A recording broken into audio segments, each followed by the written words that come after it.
Nigeria is a nation. Feel. Ọ̀nà àwọn NEPA tún ti múná lọ sìn. Tí mo tiẹ̀ sí rò pé kí n tán TV kí n rí kan wò láti fi pàrònú rẹ̀. Ó ga ọ́. Ẹ tiẹ̀ dúró náà. Nàìjíríà máa ń dàgbà sí inú. Òní Nàìjíríà máa pè é 60 years. Ọlọ́run mọ ibi tí Nàìjíríà gan wà. Tí n bá rí Nàìjíríà, èmi rí pé mo nà ní 60 throne of K.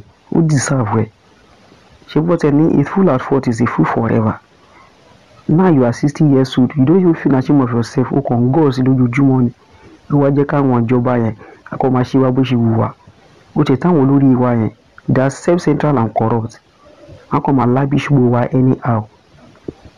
Tó bá jẹ́ mi Nàìjíríà ni, ìní kan máa fi ògùn búra ni. Tí mo mọ̀ pé tó bá ti fògùn búra tó dà mí báyìí, ògùn ó pàdánù ni. Iná rí wọ̀ rí iná tó ṣe láti jọ́ ẹ̀. Àwa la lè pé wọ́n tún gbówó dépò. Tó bá yá sí máa pè ní Giant of Africa. Giant kọ Goliath ni. Inú rẹ̀ ti wá bí mi báyìí. Ìrí pé mo wá Nàìjíríà lọ. Mi ìgbà kó gbà mí fúnjọ́ mẹ́ta. Ìrí pé mo wá Nàìjíríà. Ẹnikẹ́ni tó bá bí dà kó kí mi nígbà tí mo bá lọ kó ní bàbá Járòṣọlá Happy Independence Day. Ní ìgbésẹ̀ pé Nàìjíríà ń bọ̀ àbá ẹ̀.